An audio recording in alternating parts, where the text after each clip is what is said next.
Why belly up? This is the game. It's cat and mouse. Smoked a turkey. Yes. He is down. He is freaking down. Said he shot an absolute giant. Fall obsession, baby. Welcome back, everybody, to another Fall Obsession podcast episode. I am your host for this week's episode, Sam Thrash, and we have a special guest joining us this week on the podcast. She is a very successful and passionate turkey hunter and a guide for the National Wild Turkey Federation, Miss Courtney Carroll. Courtney, welcome to Fall Obsession podcast.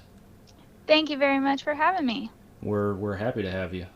Thank you for taking the time out of your day to come on board. Yeah, of course.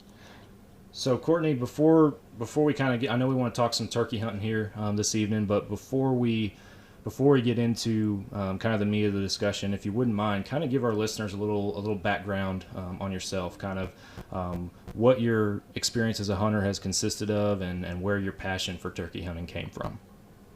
Yes, sir. So actually, I grew up basically as a deer hunter. 'Cause my dad is a diehard deer hunter, so he raised me right. Deer hunting and dog hunting is how we grew up here in Florida. So I don't know if you guys do the dog hunting stuff there in Texas. Do you guys do that? We got some guys that do it, but I guarantee you it's not as prominent as it is down there. We primarily do it with hogs and that kind of thing. Down here would be probably where it's most seen, I would say. Gotcha. So yeah, we grew up dog hunting, and then once I got old enough, I started still hunting with my dad. Killed my first deer at around 13. It was a spike, and I loved it ever since. I was hooked on deer hunting, and I loved the chase. Absolutely. I started bow hunting when I was around 16, and that was actually a wildlife management area buck, and it was 5 points. That was pretty good first bow kill, and fell in love with bow hunting ever since. So that's basically my background as a hunter. And then I've done a little bit of duck hunting. Didn't really get into that too much because I don't really have a boat to duck hunt out of. Yeah. It's a little difficult walking in waders and doing it by yourself. And then I have killed a few hogs as well.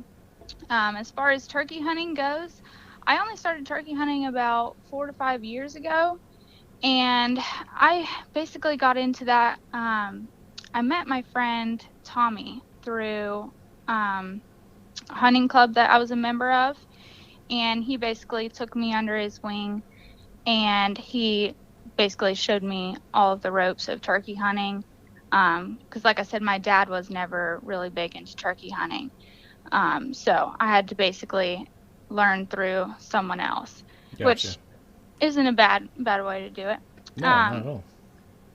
So that's how I got into turkey hunting, basically. Awesome. We like hearing that people had a mentor figure to kind of bring them up, and then obviously learning by trial and error. That's also sometimes a frustrating but a very effective way of learning certain things about hunting as well. So. Mm-hmm. And unlike deer hunting, like what I was used to, sitting in a tree stand, being patient and waiting, I found that I'm not only able to call in a turkey, but I'm also able to go to them if they're responding. So from that aspect, I fell in love with the chase of chasing those birds and hearing them gobble 80 yards away, knowing he's coming to you against nature is just such a special experience. Oh, it is. It's amazing. Hearing that first gobble, responding back to your call it sends chills down your back sometimes. It's an awesome feeling. Definitely. and I know we have some guys here. One of them, I was just talking to him about some turkey hunting the other day, and he made the comment on how he loves spring turkey hunting, and he loves like you're talking about, the chase of it all. And he looks at it as a smaller version of elk hunting almost. He has the dream of going and killing an elk one day, and he says that turkey hunting helps him kind of tide that over because he feels like it's a similar experience. So it's awesome. Interesting. Yeah, I've always wanted to get into elk hunting as well. Yeah, for sure. So you are a guide as well for the NTWF, is that correct? Yes, sir. So Not exactly. So when I think of a guide, I think of an outfitter where you have a client who pays to harvest an animal. However, that's not exactly what I do. Okay. So, again, my friend Tommy told me how he was involved with this chapter through NWTF, and he asked me if I was interested in guiding. So they were short on guides that year. So Tommy, which I was new in turkey hunting, so I was a little reserved on that, but he reassured me that the hunters would have little to no hunting experience and they would have no idea if I messed up my calling or whatever the case may be. So that made me a little more confident. And I did kind of know what I was doing. By then, I had called in by myself 2 birds, which I was using my grandpa's old box call. So I really didn't know what I was doing, but turkeys really don't care. um, so basically, the NWTF, they have different chapters, and the chapter that I volunteer for are the Gator Gobblers. So basically, this chapter raises money through events and banquets that we do for NWTF to support conservation and to preserve our hunting heritage. Awesome. So basically, we host some of the largest youth hunts. We take up to around 26 or 28 youths every year, and we host 2 different hunts for both deer and turkey, as well as women hunts as well. We don't have as many women just yet, but we have around 6 every year. So that's pretty cool to get the Absolutely. women That's awesome. in there as well. And again, these hunters have little to no hunting experience. So the youth will range from 10 to 17 years old, and then women any age basically. And the property that we're able to hunt, we get permission from certain landowners or management areas that have literally never been hunted. So it's some of the best property. It is prime, and it's awesome that they let us do this for these youths and women. It's awesome. That is amazing, and especially that you're able to take people out. Not only the fact that you're able to bring them in the woods and share that hunting experience with them, but the fact that you're, I don't want to say guaranteed success, but the fact that there's a good chance that they're actually going to experience a successful hunt is awesome. That's amazing. Definitely. So as a guide, basically, you're teaching them gun safety, shoot, don't shoot, blood trailing. If we're turkey hunting, showing them, okay, these are strut marks in the road. This is what you need to look for. Turkey feathers, certain types of turkey feathers will tell you if it's a gobbler or if it's a hen. So we try and teach them a lot, even if they don't harvest anything, so that they can at least take away something. I remember, like I said, my first hunt that I volunteered for, I wasn't super confident. Again, I was using an easy box call. It was a good beginner tool. So I took this little girl, her name was Daisy, and I took her, and her father was there with us. And I remember we were sitting in this spot. We hadn't heard anything all morning. And so we moved, and I was like, okay, well, this looks like a decent spot. And we sat down, and I just call every Tommy had taught me to call every 10 minutes, because you don't want to call too much, especially if you're not really hearing anything. And then what do you know? We have 2 longbeards show up, and they're coming straight towards us. Oh, They wow. popped up out of nowhere, no sounds, nothing. And unfortunately, she couldn't get her gun up in time, and they happened to see us. But that was just like the best experience for her, that she even got to see that. And they were maybe 30 yards away, and she Oh, just wow. had the best time. Yeah. That is awesome. hmm So, have you done any guiding so far this turkey season? So actually, over the years that I've become more confident, because I've been doing that guiding with the NWTF for about 4 years now, just with the turkey hunting. And so I've become more confident, and I actually have figured out how the birds work on that property, because they have me hunting the same property every year. So I took a young lady, her name was Aurora, about, I think it was my second year out there. and we set up in a clear cut, and we ended up having 3 birds come in. The first bird, she couldn't really get a shot on him, and so then we had 2 come in. She shot the first one, and he dropped right there, and the second one started to get on top of that dead bird and attack him. So I told her, I said, shoot the other bird.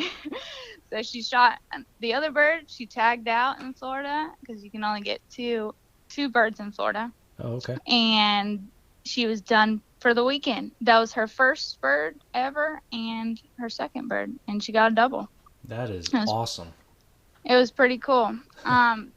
So since I was basically done with my hunter for that day, I think that was opening morning that we hunted that property for that youth hunt. They had me take another lady. She was a little bit older lady. Her name was Mary, but she was a little handicapped, actually. She was legally blind, so with her shotgun, she had to have a scope on it. Okay. So she really couldn't see unless she had really intense glasses on, and she couldn't wear those while she was hunting. So she ended up getting a bird also that next day, same spot. So that was pretty cool. I got to see 3 birds die in 2 days. That is awesome. That's a great way to start the season right there. Definitely. And then this past youth hunt, luckily we got it in right before the whole quarantine situation. But I took this young lady. Her name was Elena. She had only been turkey hunting maybe once or twice, so I took her and her dad, and she got a double as well. And she was just ecstatic about that. Wow. Sounds like a heck of a year right out of the gate. That's awesome.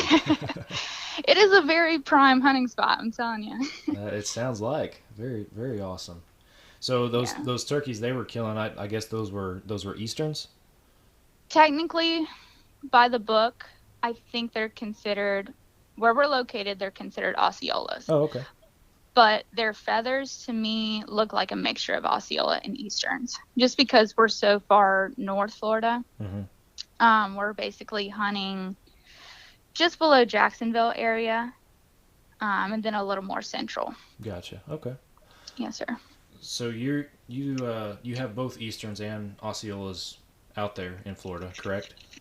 Easterns are basically going to be the Panhandle area, almost Georgia. Okay. Majority of everything else in Florida is going to be Osceola or a mixture.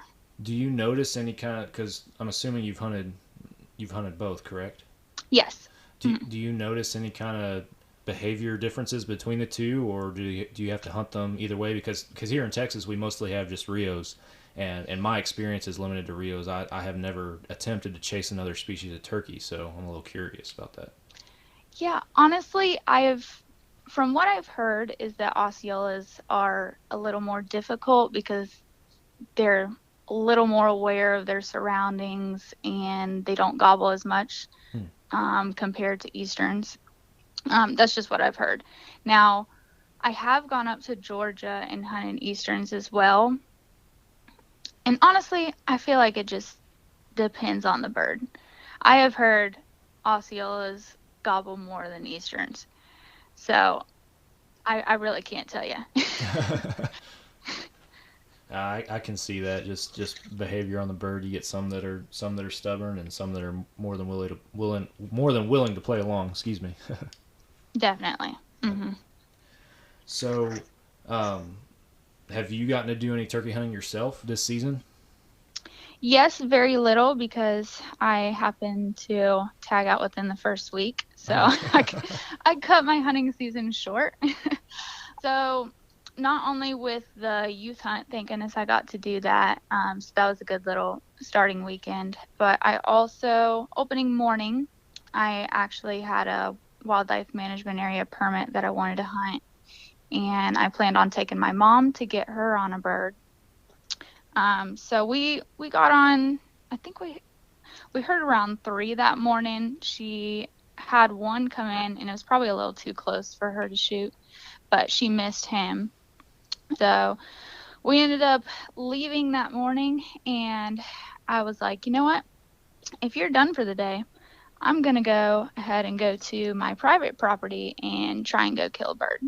There you go. So it was around 10:30, and I went to this one piece property where I kind of knew where a bird was hanging out, and I pull up, and as I'm pulling in the gate, I see him cross the road, and I was like, well, crap. I just spooked my bird. And it was about 11 o'clock in the afternoon. So I pull up the road, and I was like, okay, well, maybe I'll set up in this three-way. He may have not gone too far. So I set up my strutter decoy and I'm just sitting there, and I call, and maybe 10 minutes has gone by, and I'm sitting there on my phone.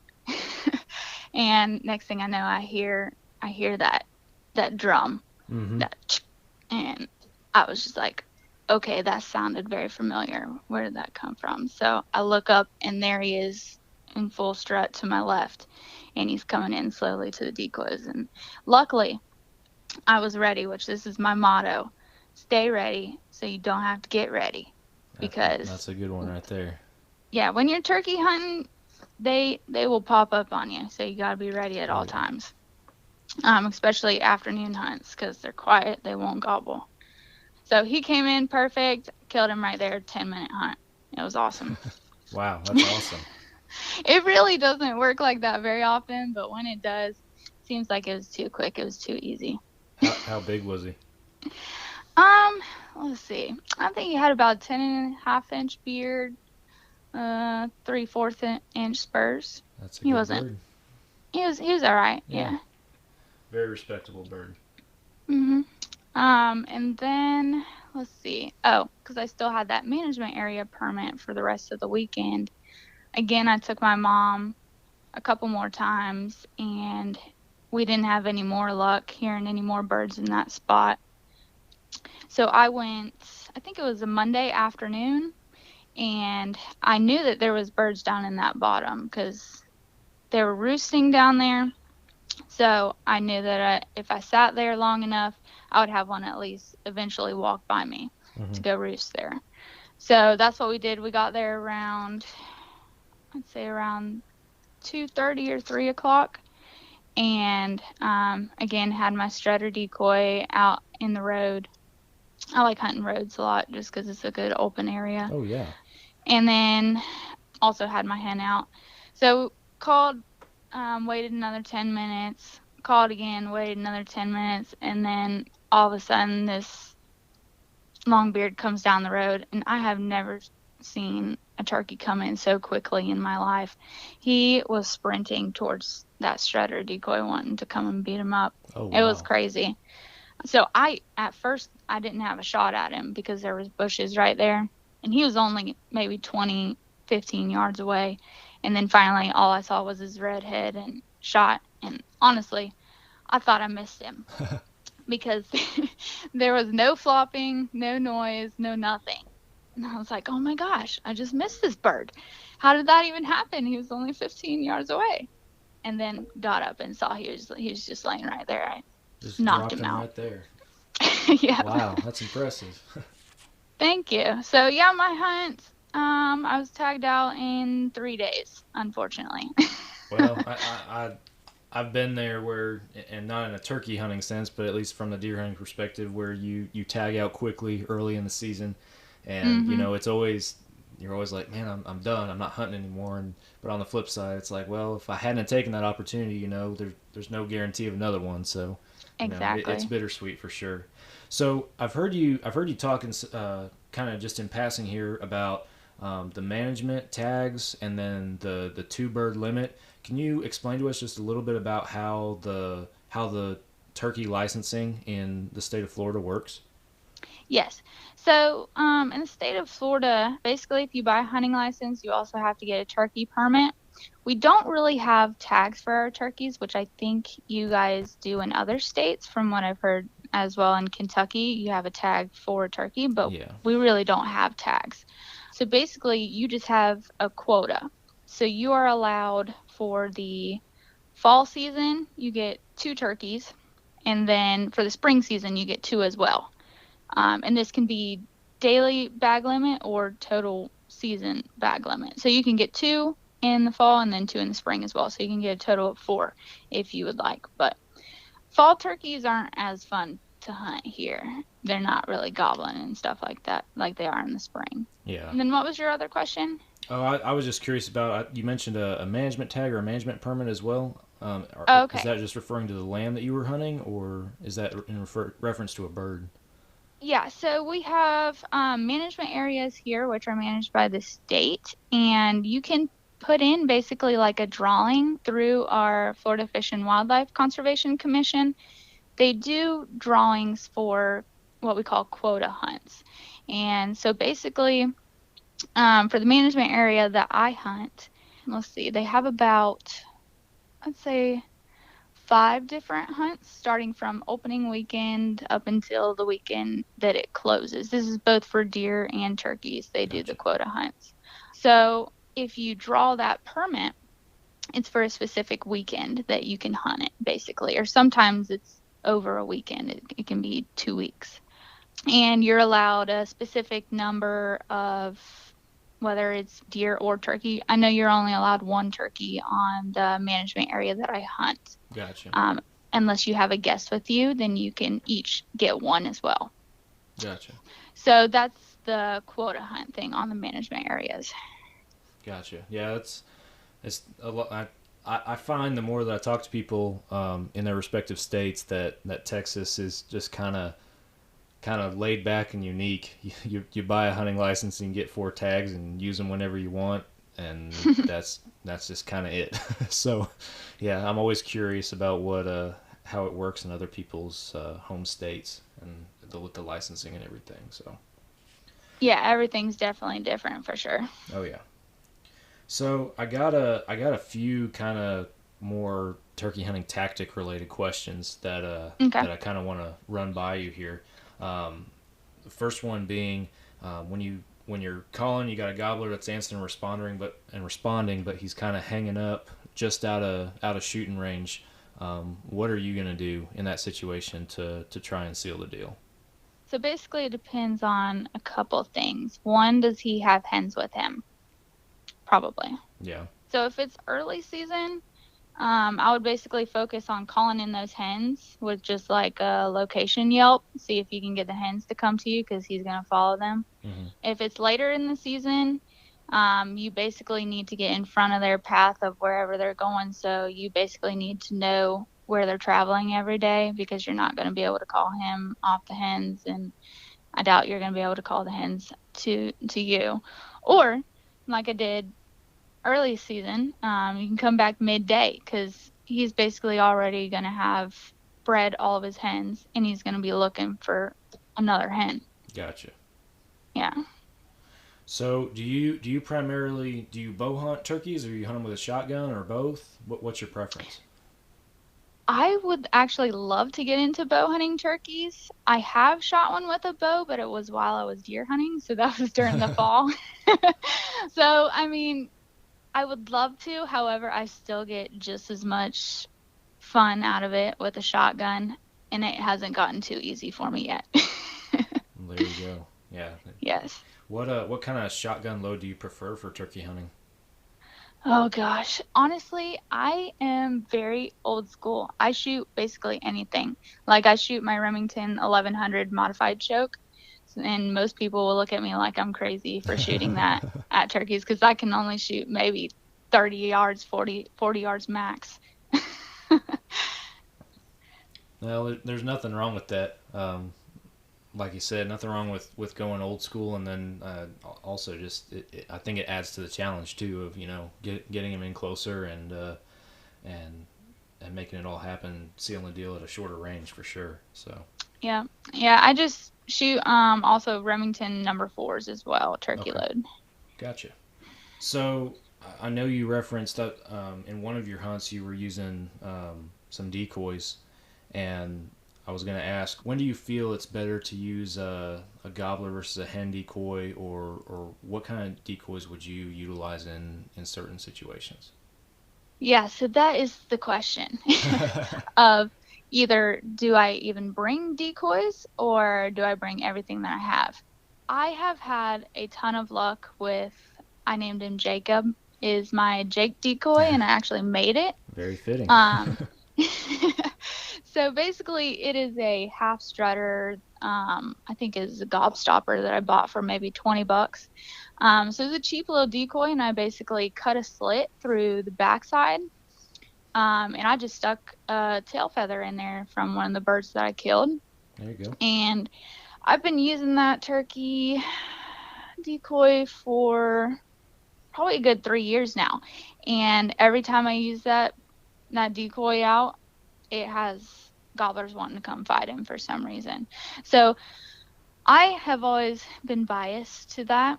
Absolutely. Even if it's just that, it doesn't even have to be a hen. But I've also had luck with no decoys as well, just because they're wanting to come up and figure out where you are. But then that also has a downside, because if you're not using decoys, they're coming up looking for movement. And if you're moving, that's the first thing they're going to see. Yeah. Now, if you do have decoys, they're going to be staring at the decoys. And then I also had a situation, it was actually this year, with my mom trying to get her on a bird. And I had both of those decoys out, the strutter and my hen. And he came in, he saw the decoys, turned around and left. He just saw something he didn't like, and he did not like it. Oh. So, I mean, it can go both ways. It just honestly depends on the bird, how much he's been hunted. If it's public land, you might want to not use decoys because they may have seen decoys before. If it's private property, they may like the decoys as well if it's private property. So it honestly just depends on the situation. So I'm glad you mentioned the public land, because that is a good segue into my next question, talking about, them seeing decoys all the time and might not react the same. And that is, if you're hunting an area that is has more pressure on the turkeys than most, and they're harder to kill, are you gonna change your tactics at all? Are you gonna try to mix something up or do anything differently to get that done? To be honest, no, unless they have put the slip on me, basically. If for some reason they see my decoys and they don't like them, then I'll get back on them the next day with no decoys and just use a different call. I'll sound different so they know it's not me, basically. It's not the same bird they saw yesterday. Yeah, that's good advice right there. What kind of turkey calls do you prefer? Do you have a preference, or do you have a wide selection? For beginners, box calls are awesome. There are some high-dollar box calls that you can buy, and they're legit. I personally love slates, so I have like 3 or 4 different slates right now. I would love to learn how to use a mouth call. However, I have not gotten the hang of it. Yeah, a mouth call is challenging. I just started playing around a little bit more seriously with mouth calls this year for the first time, and it sounds absolutely horrible, but I've at least figured out how to make some noise come out finally, so I feel like I'm making progress. But the diaphragm calls and everything are challenging, that's for sure. Definitely, yeah. So Courtney, we've talked about some tactics and some stuff like that. I know you have to have some good memories that come with the years of turkey hunting that you've had, and some good experiences. So tell us about some memorable hunts that you've had out there in the turkey woods, and kind of how it has fueled your passion for spring turkey hunting. Yeah, definitely. I remember one hunt specifically. It was almost 2 years ago. I was taking my mom for her first time hunting, period. She did not grow up hunting like I did. So I finally convinced her to kill a turkey, and she was down. She was like, okay, they're not cute, so I can probably do it. Deer she will stay away from. Turkeys she's into. So we were hunting, and it was actually my cousin's backyard. So it was maybe an acre, and there's pine trees all right there that turkeys love to roost in, and there's a swamp in the back. Oh, nice. And it's surrounded by fences. So if they're not roosted there, I'm kind of in trouble. So basically, I had some luck earlier that that weekend, I got my dad on a double that same spot. So I was like, okay, Mom, we're going to put you on turkeys here. They roost right here. It's going to be the perfect setup. So we had one gobble, but he sounded like he was a little too far. And what do you know? He pops up on the other side of the fence. And I was like, well, sorry, Mom. We're just going to have to sit here and watch him because he's not coming over the fence. It's not going to happen. The turkeys don't do that. Yeah. At least not here. So we're sitting there, and I'm sitting there on my phone just getting ready to video him across the fence.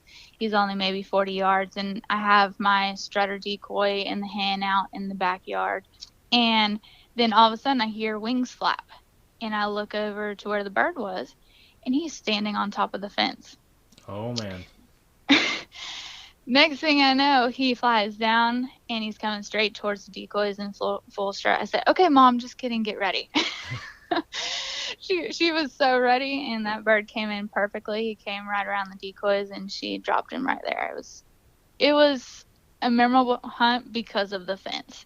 Like, I have never heard of that happening. Yeah. And I've hunted that property before myself. I've had birds hang up right there.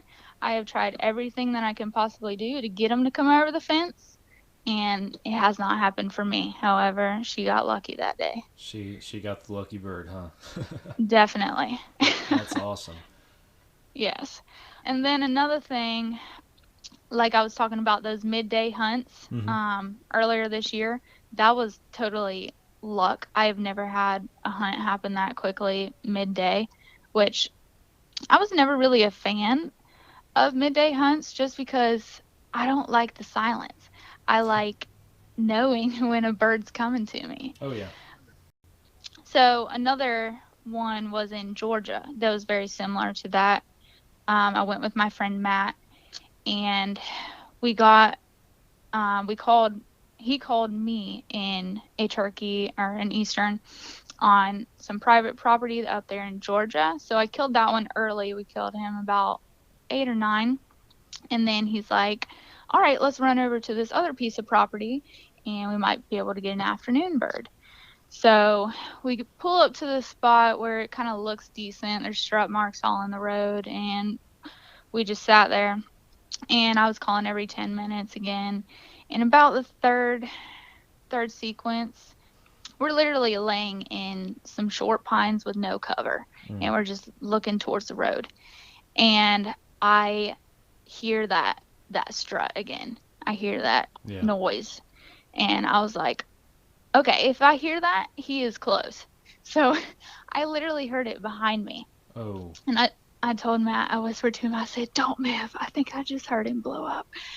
So what do I see out of the corner of my eye is this bird is walking 10 foot from me, and our decoys are out in front of us, and he's walking directly past us out into the decoys. I was so afraid that he was going to see us because we had zero cover. Thank goodness we were still. I don't know if that's one of the Georgia characteristics that we were talking about earlier. Right. Where they're not as aware of you if you're not moving. I don't know. But that bird, thank goodness Matt got a shot off at him because he had a 14-inch beard. That is a stud. It was a stud. And that was another midday hunt that was awesome. Man, I think so many people, whether it's turkey hunting or deer hunting, take those midday hunts for granted. There's a ton of success stories, and I'm glad you have some from those midday hunts. I think that more people need to put forth an effort to be out there at that time than they do just for morning and evening. So I'm glad you got some success stories from that for sure. Yeah, even if you have to sit there and take a nap. Wake up. I bet you the bird's going to be standing there. Makes for a good story for sure. Definitely. And then I think I've told you probably most of the doubles that I just mentioned that I've seen occur. But 2018, so 2 years ago, was probably the best turkey season I've ever had. Wow. I saw 11 turkeys die myself. That's awesome. And yeah, most of them I called in. And let me tell you, I am not the best turkey caller, but the turkeys don't care. If it sounds similar to a turkey and they're in close range, you have a pretty good chance. Well, I know that there's some guys that I hunt with that'll be very happy to hear you say that, because Yes. their turkey hunting skills, and I don't care, I'll bash them. They need work. No, I mess up all the time. I mean, if you think about it, turkeys in the woods mess up. Yeah. So they're not perfect. No, I bet. Very true. Very good point for sure. Mhm. So, some awesome stories you have, but I want to loop it back around kind of to your passion for turkey hunting, and how all of these stories that you have and haven't told us, how they have influenced that and affected you. Yeah, so all in all, I turkey hunt about the same way that I deer hunt, in the sense that nothing goes to waste. My family and I do eat everything that I harvest, and turkey is delicious. Yes, it I is. also I also believe that God intended us to take advantage of these resources, not only for sport, but also for food as well. So, if you read in the Bible in Genesis 9:3, it says, "Every moving thing that lives shall be meat for you. Even as the green herb have I given you all things." And then again in Genesis 27:3, it says, "Now therefore take, I pray thee, thy weapons, thy quiver, and thy bow, and go out to the field and take me some venison." So if that doesn't tell you something right there, then I don't know what does. I couldn't But with agree that more. But with that being said, hunting is definitely something that I'm passionate about, and I'm definitely addicted to the chase as well. All these experiences, and we actually, I was recording with some of our other guys just a few days ago, and we were talking about good and bad hunting experiences, and how good, bad, ugly, everything in between, how Mhm. all of it fuels our passion, how all of it fuels our drive. Because when we're not successful, when we have a bad hunt, when we make a bad shot, it makes us want to come back for more. It makes us want to get back out there and try again. And I don't know of a whole lot of other things that, at least in my experience, that are going to do that for you. So. Yeah, it's a learning experience every time you go out in the woods. Yes, it is. It doesn't matter how much experience you have, how many years you've been doing it. You learn something every season, every hunt, in my opinion. Mhm. I totally agree. So a lot of good stuff, Courtney. And kind of, I know we're getting into our time here, but before we wrap it up, I got a few things that I wanted to ask you. I know you've mentioned a lot of good hunting memories, but we like to ask guests on our show what your favorite hunting memory of all time can be, deer, turkey, or anything, what that might be. And you may have already told us that story, but we wanted to ask you that. That is a tough one. Gosh. Hmm. I don't know. There's just too many, I guess. That's not a bad problem to have. No. I guess more recently, I shot my biggest buck this year. A lot of people will downplay it, because it was on a trophy hunt area, so it was a high fenced area. But that is, it's not exactly what most people feel is hunting. Like it's a real hunting situation, basically. You have to work for it. They don't already have everything picked out for you. That kind of deal, I guess. Definitely. And Gotcha. it's not like you go there and you kill right away. It's not. I had to go there a couple weekends actually. Gotcha. And I was lucky enough that he was able to let me shoot the cull buck. And the cull buck ended up being 164 inches. Wow, that is So, one heck of a coal buck. definitely. So, that is definitely one that's going on my wall. So, that was very memorable hunt. But turkey wise, the one that really stands out that I didn't mention earlier, mostly because we didn't harvest, but there was a young man that I took. His name was Seth, for our youth hunt. And he had never turkey hunted. I don't think he had even deer hunted in his life. So this was his first time hunting, period. And we didn't really have too much luck getting on a bird first thing in the morning. We heard a ton of gobbles, but they just ended up going off with the hens. So we stuck right there where I knew they would come back to feed later. down in the bottom, and we were sitting there and we weren't hearing too much. It was in the afternoon. So I was like, okay, I'm going to take this opportunity to show him how to use this slate call. Mm-hmm. So I gave him one of my glass slates, and I had the other one, and I was like, okay, so this is how you hold it. This is how you do it.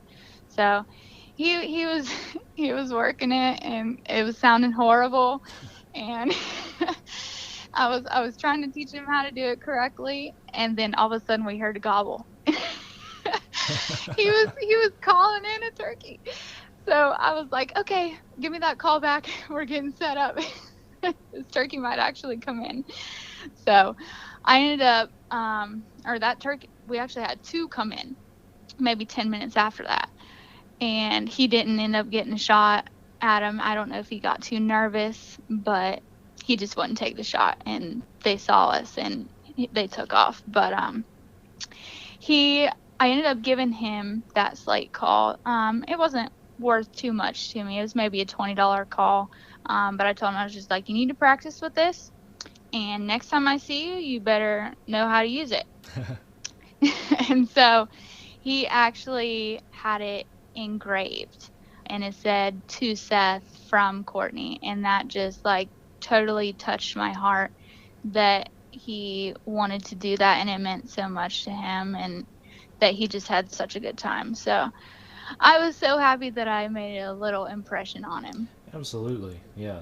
And I love hearing stories where somebody's favorite memory has to do with them doing something for somebody else in a hunting perspective, and just from my own experience, like just as an example, I grew up hunting with my dad, and the older I got, as when I was a child and then into my teen years, the more we started hunting apart, and not being able to share that time in the blind, and recently in adulthood we have gotten to start hunting together again like we did in those very first days, and those are some of the most special hunts that I've ever had, is just being able to share that experience with him once again, and kind of reminisce back to what it was like when I first started. So I love hearing stories when other people are their favorite memory, like I said, is with somebody else out there.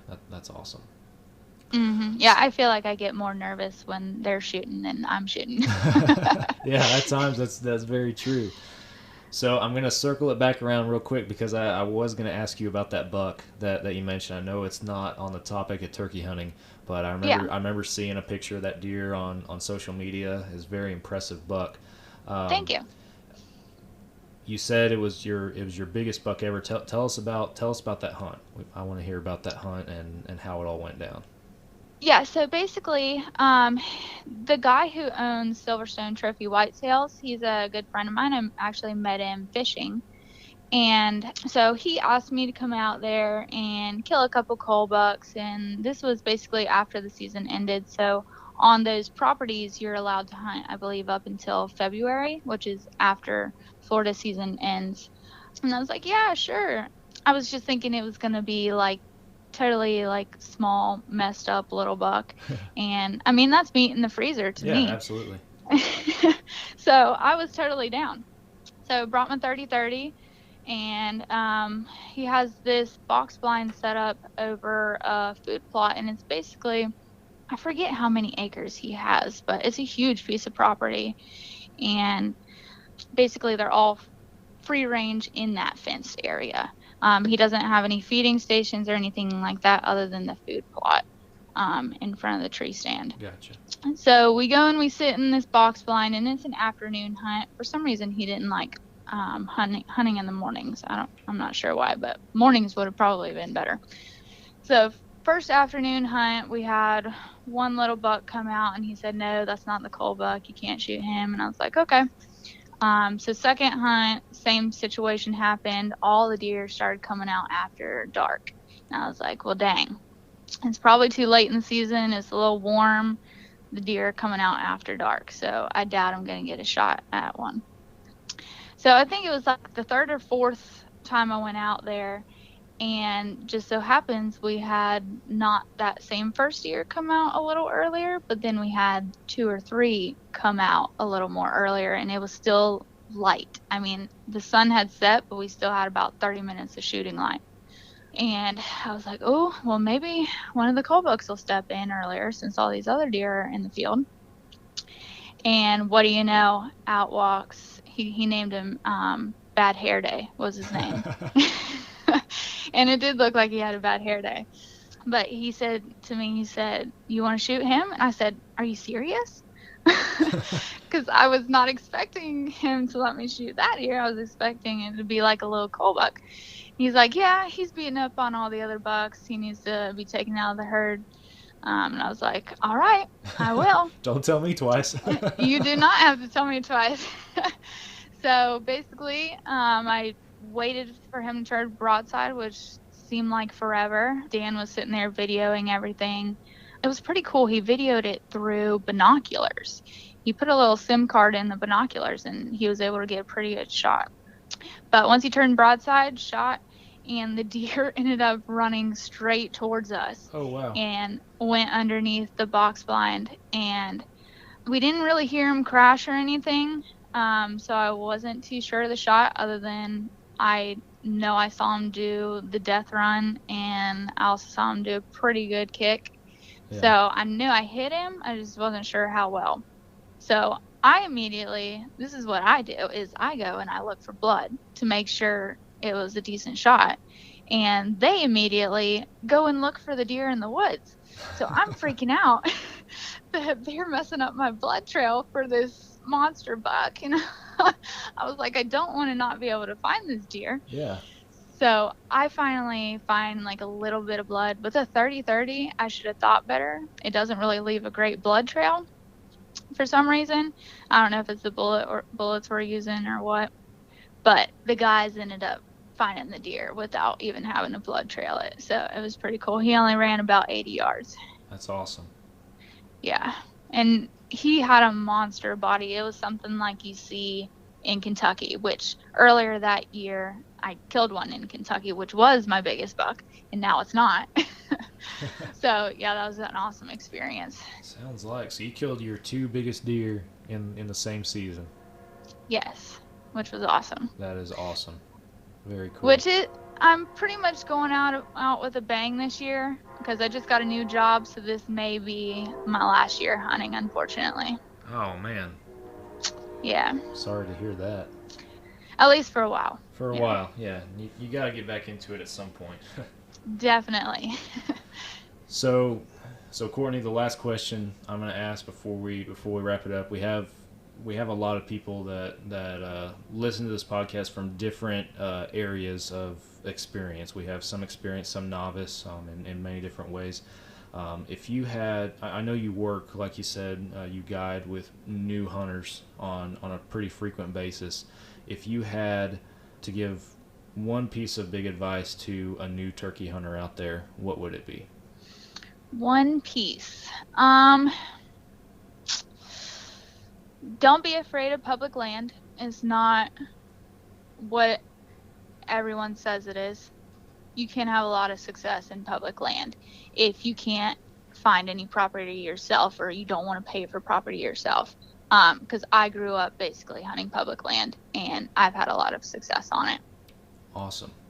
Yeah, it's definitely something that a lot of, especially here in Texas, I don't know what it's like in Florida, but in Texas, public land can get pretty crowded, believe it or not. But despite that, I know a lot of guys that have been very successful out on public land. So very, very good piece of advice right there. Okay, I'm sorry, Sam. I have one more piece of advice. Bring it. I can't just give one. No. So scouting is gonna help you a ton. If you can find out where the birds are roosting, where they're traveling, you can easily kill a bird.